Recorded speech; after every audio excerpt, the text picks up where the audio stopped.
Ladies and gentlemen, boys and girls, go-kart racers, lawnmower racers, and other racers, um, I owe y'all an apology because it's been a very long time since I had the chance to do a race review video. I'm embarrassed to admit it. The last video I did was from Tri-C Round 3 in Riverside, California. Which, if you look at, these are all my recent, just videos, races that I've run. We had a whole season in Phoenix, and then we had nationals, and we had two other races in California since then that I haven't done a review on. So, I'm sorry. I have been very busy working mainly to make money so that I can waste more money racing lawnmowers. So that's kind of where we're at right now. But I have dedicated myself to setting aside some more time so that I can indeed get back to this and make some more content. As you can see, we've been doing a lot of races. We've been racing some great people, having some great competition. So I'm really stoked. We're finally back into it. So I am gonna try and find where we left off. So that means that our next race to review would be summer race number 1. We're gonna skate to one song only. All right, we are here. So this will be episode 10, and this is summer race number 1, and this is the heat. Now, something to keep in mind is my reaction to this is about as genuine as it gets, because this race happened so long ago that I honestly don't remember it at all. So, just for context, I mean, what's going on here? I think this is when okay, we haven't gone around the bull ring yet, so we're doing our first run around. This is in the beginning of the summer, so we're talking I want to say April, May, so it's probably about 90 degrees right now. Remember, this is Arizona, but this is the start of the summer season, and in Arizona, our summer karting seasons are hot. And this was the race where I was running that Super Mario graphic, so you can see we've ditched the regular orange and chrome, and we've gone for the red and blue Mario, because, Mario go-karts.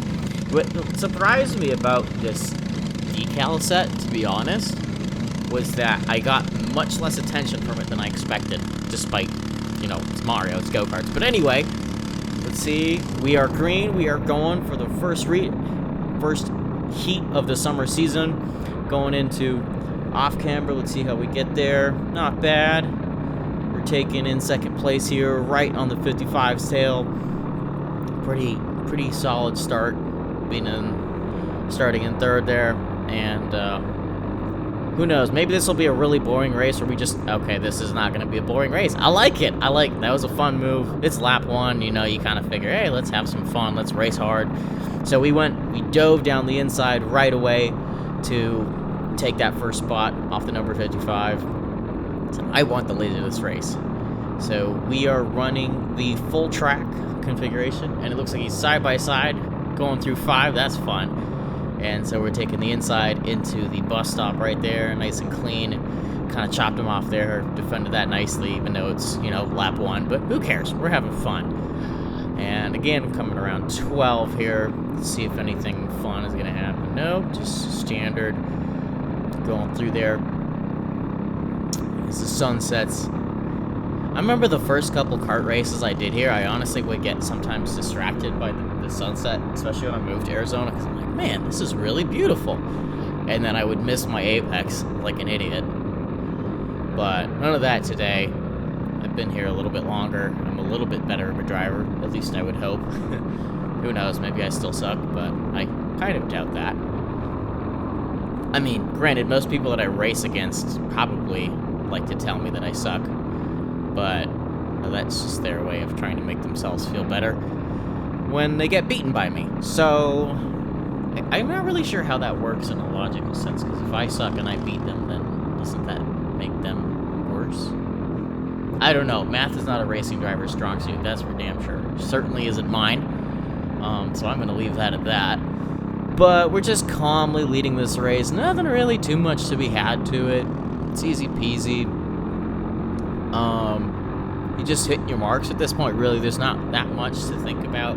I mean, obviously, there's quite a bit of pressure on you. You're always waiting for the move to happen. Who's going to try and put it down the inside in this corner, turn 8? Maybe it's going to be turn 5. But this early on in the race, there's nothing really to be had, because if they want to make a move, you just let them make the move. They're not going to get away from you. You know, this is 206, so unless they're like 3-4 tenths a lap faster than you, there's no way they're going to pull a gap by getting out front. So if they pass you, you can just pass them right back whenever you want. So there's nothing really to be had in defending or really attacking. You're usually, again, just kind of protecting and building an insurance policy on your position in the race. So if we're 1-2 here, he's probably not going to try and pass me, because he figures, well, worst case, he'll try and pass me on, like, the last lap. And if that works, it works. If it doesn't, it doesn't. But he's not going to lose a bunch of positions, whereas if he tries to fight it out the whole race, there'll be like 4 other go-karts lined up behind us, and one mistake can cost you all 4 of those positions, because you just get freight trained. You know, you're positioned in the wrong place at the wrong time, and that's something you see, especially when you run in bigger races of 206, like when you're running at Grand Nats in Indiana at Newcastle, or the Showdown, which is coming up here in Phoenix, and very soon, actually. And it'll be the second weekend of November, I believe. Yeah, that'll be November 12th and 13th. So in those races, you could get passed by someone, like, let's say right here, and 3 go-karts will pass you before we get to this braking zone, just because of that draft and that freight train effect. But right now, we're just hanging on to the lead. Not really too much to be done. You just keep it clean, keep it tidy. Eventually, there's going to be a pass. Like, we already know that, so it's not like I'm not scared of a pass, because I know it's coming.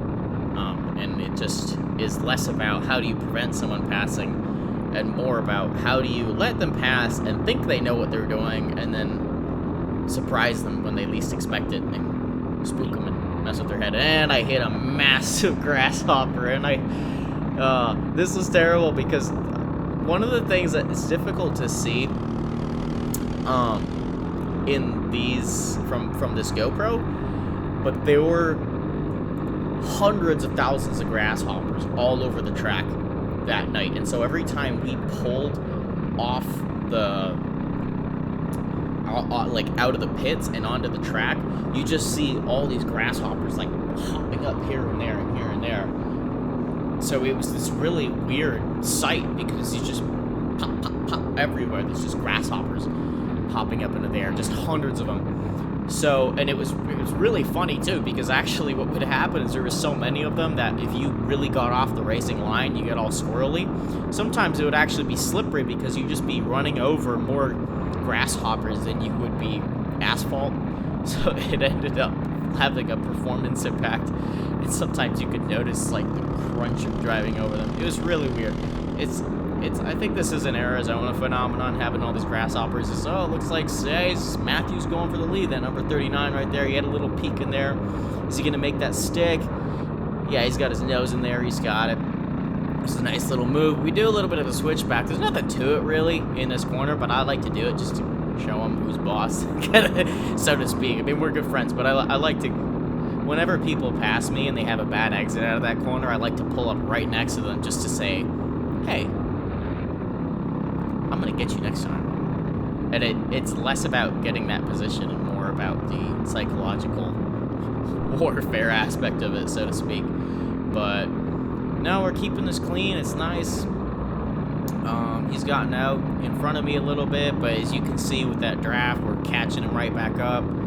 And right there, he took a little bit of a wider line, which I'm not sure is working that well for him, because his overall exit wasn't faster than mine, and that draft just sucks us right back in there. And we go for the inside into 8. Say, no, I'm going to have that position back. Thank you very much. as we turn in there, and I know you can't see much because there's grasshopper guts all over the camera, but the benefit to driving this track all the time is I could probably drive this with my eyes closed. In fact, I had to do it once. This one time, my buddy Curtis from Innovative Karting brought out an OK, and I drove it, and this is probably, I mean, I've driven a shifter before, but this thing is even faster than that shifter, and I tell you, it was really foggy, and my visor kept fogging up, so I was basically driving it blind. Alright, I had to choose between breathing or driving blind. Anyway, I'm getting sidetracked. This is the last 2 laps to go. Oh, he's pushing his way through. We tried to defend it. That was a bit of an aggressive move. He definitely had to make contact and go off track to get ahead of us. So that'll be something the race director, no doubt, is going to look at and say, is that avoidable contact? Is that, like, was that a move that should have been done? Was there room, and was the method to do that move something that would be deemed legal? I don't think there's going to be any trouble for it because this is the heat. It's not the final event, so people don't really care. And to be honest, it is the heat, so it's not like I can't make that position up as we saw earlier in this race. I'm in 3rd now. I started the race in 3rd, and I was leading most of it effortlessly. So now I'm just kind of biding my time, seeing he's defending. Okay, that's fine. So really, we just bide our time.